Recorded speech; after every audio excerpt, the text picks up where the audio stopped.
दिल का सूना सांस टराना ढूंढेगा, मेरी निगाहें ना निशाना ढूंढेगा, अरे मुझको मेरे बाद जमाना ढूंढेगा।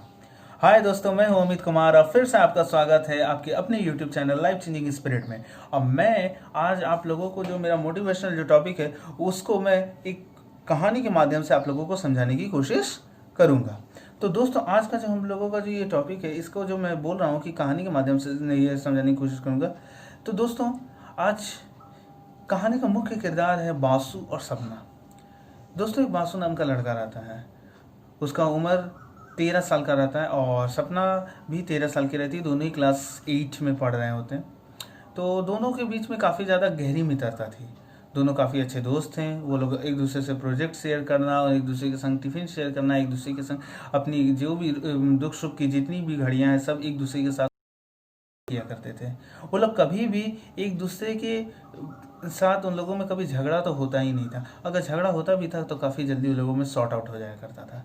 सपना हमेशा बासु को अपने एक मित्र की तरह मानती थी, परंतु बासु हमेशा उसे अपने प्यार की नज़रों से देखा करता था। वो उससे बेइंतहान मोहब्बत किया करता था और ये डे बाय डे उसका प्यार बढ़ता चला गया।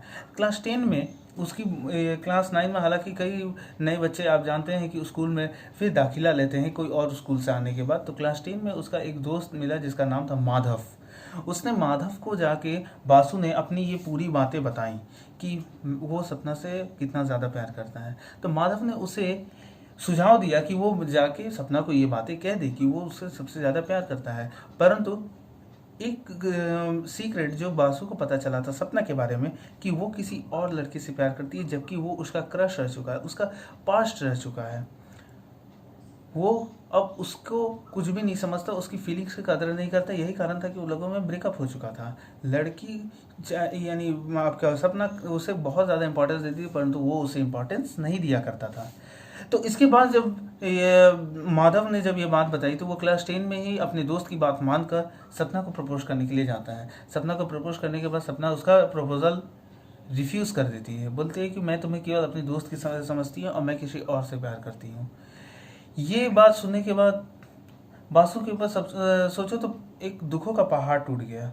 उसने इसे अपने जीवन का लक्ष्य बनाया और उसने अपना जीवन आर्मी के लिए सौंपने की कोशिश की। वो सोचा कि जब मैं अपने यानी सपना जब मेरे प्यार को नहीं समझ सकी तो कम से कम ये देश तो मेरे इस प्रेम को समझ सकेगा। तो देश प्रेम के खातिर वो आर्मी में ज्वाइन हो गया। आर्मी में ज्वाइन हो जाने के बाद उसे मेजर का पोस्ट मिला।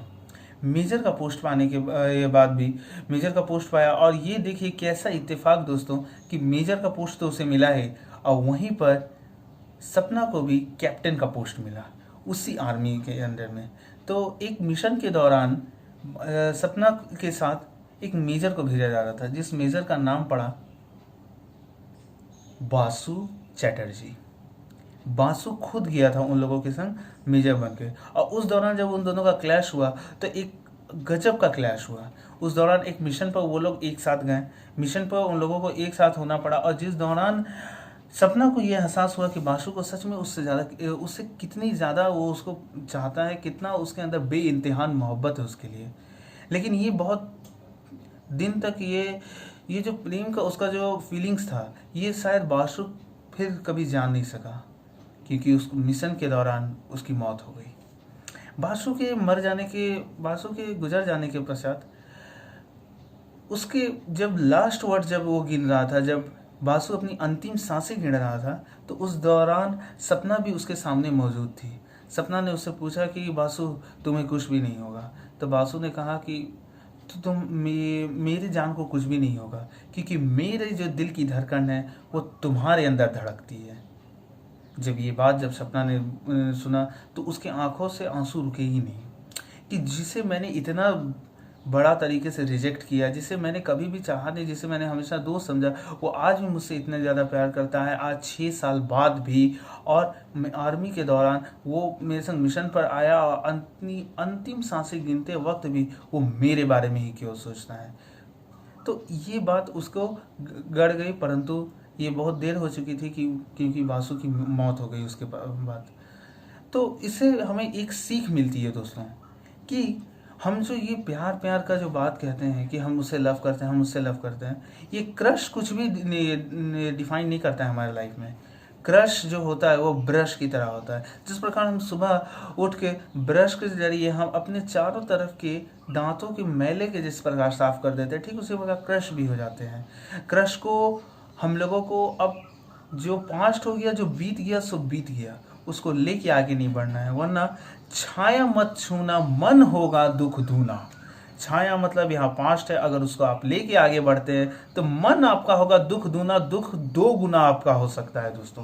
तो इसलिए मैं आपको कहूँगा कि क्रश को छोड़ के जो आपको सच्चे दिल से, सच्चे मन से जो आपको मोहब्बत करता है, सच्ची इबादत देता है, कृपया उसकी ज़िंदगी में आप जाके गुलशन भरे ज़िंदगी से उसको रंग दीजिए, क्योंकि हो ना हो वही आपके लिए आगे की मंजिल तय कराएगा। और आपके चेहरे पर मुस्कान लाने वाला केवल वही एक ऐसा शख्स है जो आपके मुस्कान के लिए कुछ भी कर सकता है। क्रश ये एक ऐसा वर्ड है जो केवल लोग को भ्रमित करता है, परंतु जो सच्चा प्रेमी होता है वो किसी को भ्रमित नहीं, वो अपने प्यार का इजहार दिखाता है। तो मैं अंत में बस एक ही लाइन कहने की कोशिश करूँगा, इसे ज़रा ध्यान से सुनिएगा, कि प्यार इस प्रकार करो कि दूसरे आपके प्यार के आईने को देखकर अपने अंदर वो प्यार खोजने की कोशिश करें। आप जिस प्रकार से प्यार करें, आप दूसरों के लिए मिसाल बन जाइए कि देखो इसे कहते हैं प्यार।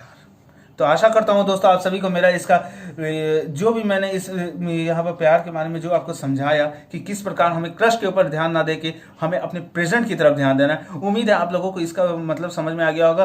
और अगर आपको ये मेरा वीडियो अच्छा लगा तो प्लीज़ इसे लाइक कीजिएगा, और चैनल पर नए आए हुए मेरे मेहमानों, आप लोग प्लीज़ इस चैनल को सब्सक्राइब जरूर कीजिएगा। मैं और भी ज़्यादा मोटिवेशनल वीडियोस आप लोगों के लिए लाता रहूँगा।